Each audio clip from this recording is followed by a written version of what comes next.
14મી April એટલે doctor Bhimrao આંબેડકરની જન્મ જયંતિ. આપણે કાલે પણ આ વાત અને વિડીયો આપને દ્વારકાડીના માધ્યમથી પ્રસાર કર્યો હતો કે ડૉક્ટર ભીમરાવ આંબેડકર કે જે શૂન્યમાંથી એક બહુ જ મોટું જેણે સર્જન કર્યું છે, ફક્ત ને ફક્ત પોતાના ભણતરના આધારે અને પોતાના જ્ઞાનના આધારે. ડૉક્ટર ભીમરાવ આંબેડકર એક પછાત અને નીચલી જાતિમાં જન્મેલા હતા, પરંતુ એના ભણતરને લીધે તેઓ એટલા આગળ આવ્યા અને આખા ભારતનું જેણે બંધારણીય અને ઘડવૈયાને જેણે ઉપમા આપી એવા ડૉક્ટર ભીમરાવ આંબેડકર કે જેઓ માત્ર અને માત્ર બંધારણીય ઘડવૈયા નહોતા, પણ એક પરમ તત્વચિંતક હતા. સમાજની અંદર સ્વતંત્રતા અને સમાનતા માટેની જેઓએ સત્યાગ્રહ કર્યા, જેઓએ લડત લડી, તેમજ નારી મુક્તિ અને નારીને સમાન અને સ્વતંત્રતાના હક માટે પણ તેઓ લડત લડ્યા, તેમજ કાયદાકીય જોગવાઈઓ પણ કરી. આ ઉપરાંત ડૉક્ટર ભીમરાવ આંબેડકર કે જેઓ કેટલું એ ભણતર છે, વિદેશોમાંથી તેઓ ભણતર અને પદવી તેઓએ મેળવી. આ ઉપરાંત ડૉક્ટર ભીમરાવ આંબેડકર જે પરમ અર્થશાસ્ત્રી હતા, કાયદાકીય હતા, કાયદા પ્રધાનમંત્રી હતા, તેમજ એક સમાજના તત્વચિંતક કહી શકાય અને એક ઉમદા વિચારધારા અને મહાન કહી શકાય એવી એક સમાજની પ્રેરણા હતા કે જેઓ સતત સમાજ માટે અને સમાજમાં પીછલા અને નીચલી જાતિને કેવી રીતે ઉપર ઉઠાવી શકાય, કેવી રીતે આગળ લાવી શકાય. જો પીછલી જાતિ, જો નીચલો વર્ગ જ્યારે આગળ આવે, જ્યારે વિકાસ કરે ને, ત્યારે આખા જ સમાજનો સર્વાંગીક વિકાસ થાય એવું તેવું માનતા.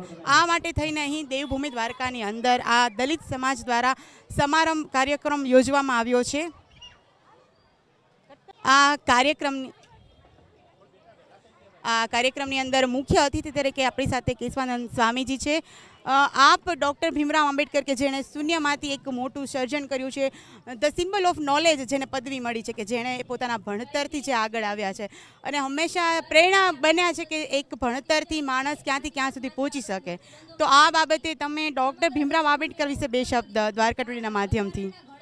બાબા સાહેબ ભીમરાવ આંબેડકર એક અદ્વિતીય વ્યક્તિત્વ રહી છે, ના કેવલ ભારત માટે, ના કેવલ દલિત સમાજ માટે, બલ્કि સમસ્ત માનવ સમાજ માટે એક ઉદાહરણ રૂપ છે, એ દાખલા રૂપ છે. હું વ્યક્તિગત રૂપથી પણ એમના સદ્ગુણોને સરાહું છું અને અપનાવું છું. મેં પણ દ્વારકામાં શૂન્યમાંથી જીવન શરૂ કર્યું છે અને બાબા સાહેબ આંબેડકર બી એક દલિત સમાજમાંથી પોતાના સંસ્કાર અને પોતાનું વ્યક્તિગત સદ્ગુણોના કારણે એટલા મહાન બન્યા છે અને સમાજના દરેક લોકો માટે એ દાખલારૂપ છે કે વ્યક્તિ જો શિક્ષિત બનશે, વ્યક્તિ જો ઈમાનદાર રહેશે, વ્યક્તિ જો સત્યને કેન્દ્રમાં રાખીને આગળ વધશે, પ્રમાણિકપણે આગળ વધશે, તો ગમે તે વ્યક્તિ મહાન બની શકે છે અને દેશ માટે અને સમાજ માટે એક દાખલારૂપ બની શકે અને હજારો હજાર ગરીબ, દુઃખી અને દલિત માણસોને એ આગળ લાવવા માટે સહભાગી બની શકે. તો આજે એમનો 188મી જન્મ જયંતિ છે.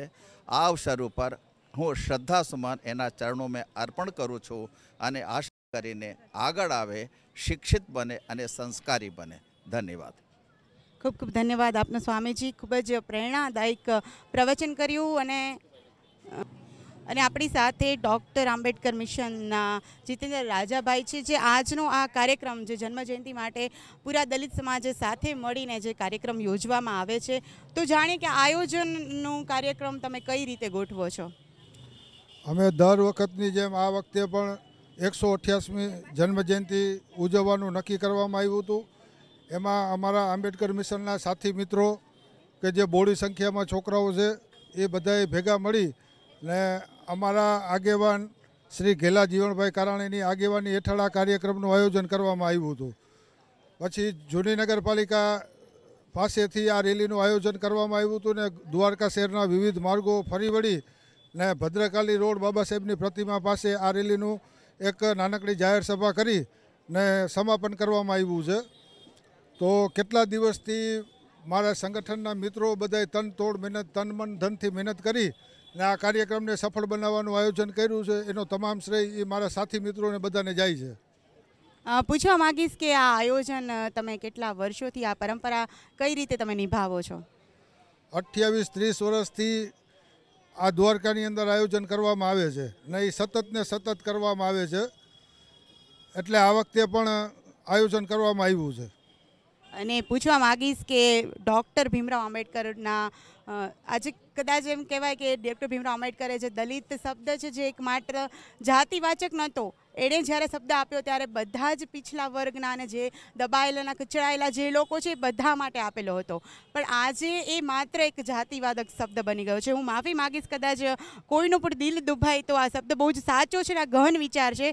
પણ આપ જે તમે મિશન ડૉક્ટર આંબેડકર મિશન છે તો એ વિશે અને ડૉક્ટર ભીમરાવ આંબેડકરના કોઈ જીવન ચરિત્રથી તમે કેટલા ઇન્સ્પાયર છો ને એના માટે બે શબ્દ.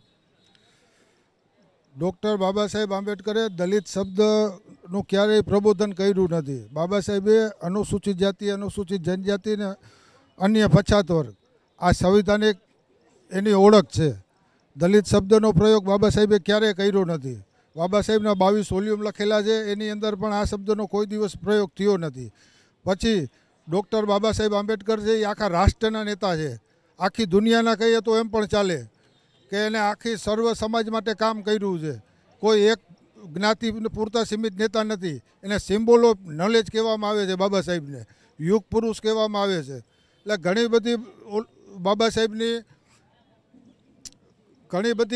બાબા સાહેબની ઉપલબ્ધિઓ છે કે જેને આપણે બોલીને થાકી જઈએ, એવડું બધું બાબા સાહેબે કામ કર્યું છે. ખાસ કરીને સ્ત્રીઓ માટે કે એક ક્યારે કલ્પના ના કરીએ કે એટલું બધું કામ સ્ત્રીઓ માટે ડૉક્ટર બાબા સાહેબ કર્યું છે. પછી અનુસૂચિત જાતિ, અનુસૂચિત જનજાતિ આ બધાય તમામ વર્ગને સાથે લઈને બાબા સાહેબે સંવિધાન લખ્યું છે. જે મહાપુરુષ થઈ ગયા તથાગત ગૌતમ બુદ્ધ, કબીર આ બધેની વિચારધારાનો સમાવેશ કરીને સંવિધાનમાં બધું ઉતાર્યું છે. જીતેન્દ્ર રાજાભાઈ, જે હું સહમત થાઉં છું આ વાતથી કે ખરેખર સ્ત્રીઓ માટે ડૉક્ટર ભીમરાવ આંબેડકરે ઘણી જ કાયદાકીય જોગવાઈ કરી કે સ્ત્રી કઈ રીતે રક્ષણ પામે સમાજની અંદર, કઈ રીતે તેને સ્વતંત્રતા મળે અને કઈ રીતે સમાનતા મળે. વર્ષો પહેલાં હિન્દુ કોડ બિલ જાહેર થયું હતું. ડૉક્ટર ભીમરાવ આંબેડકરે કહ્યું હતું કે સ્ત્રી છે, જે દીકરી છે, જેનો પિતાના સંપત્તિ ઉપર પૂરેપૂરો અધિકાર છે, સહભાગી છે. આજે અને અત્યારે હવે આ નિયમ લાગુ પાડવામાં આવ્યો છે. પણ કેટલી દીર્ઘદ્રષ્ટિ કહેવાય ડૉક્ટર આંબેડકરની કે તેઓએ વર્ષો પહેલાં આ વાત કહી હતી. એટલે આટલું દીર્ઘદ્રષ્ટિ ડૉક્ટર ભીમરાવ આંબેડકરની કે જેઓ સ્કૂલની બહાર બેસીને ભણતર કર્યું, પણ તેઓ આજે ટોપ યુનિવર્સિટીના ટોપમાં અને જેને યુનિવર્સિટી કોલંબિયા યુનિવર્સિટી જે આખી દુનિયાની ટોપ લેવલની યુનિવર્સિટી છે, જેમાં તેઓનું સ્ટેચ્યુ મુકાયું અને નીચે લખેલું છે કે સિમ્બલ ઓફ નોલેજ. અને આજના દિવસને પણ કદાચ નોલેજ ડે કહેવાય છે.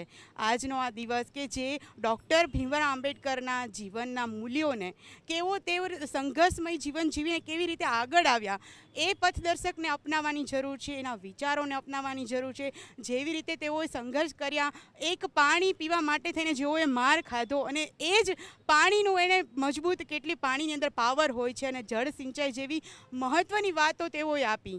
એકદમ સહનશીલતા અને જે રીતે નારી મુક્તિ અને નારીની સમાનતા અને સ્વતંત્રતાના પ્રખર હિમાયતી ડૉક્ટર ભીમરાવ આંબેડકર. અને મારી સાથે જ્યોતિબેન બથિયા છે કે જેઓએ કાલે આખો એક જન્મજયંતિ માટે થઈને એક સારું આયોજન પણ કરેલું હતું રંગોળી સ્પર્ધાનું, અને એ બે શબ્દ આજના દિવસ માટે કહેવા માગે છે. આજે જય ભીમ. આજે ડૉક્ટર બાબા સાહેબ આંબેડકરની 128મી જન્મજયંતિ છે. મેં કાલે રંગોળી સ્પર્ધા જે રાખેલી હતી તે લેડીઝો માટે હતી કે લેડીઝો આગળ આવે, જાગે અને સમજે એના માટે બધું મેં આયોજન કરેલું હતું.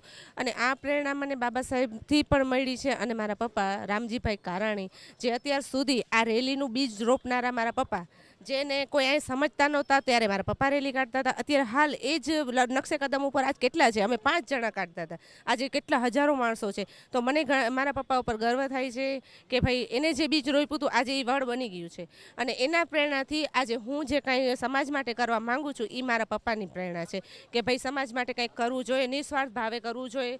અને બાબા સાહેબના જે 3 સૂત્ર છે, સંઘર્ષ કરો, શિક્ષિત બનો અને સંગઠિત બનો, એ 3 શબ્દને હું અનુસરીને આગળ વધવા માંગુ છું.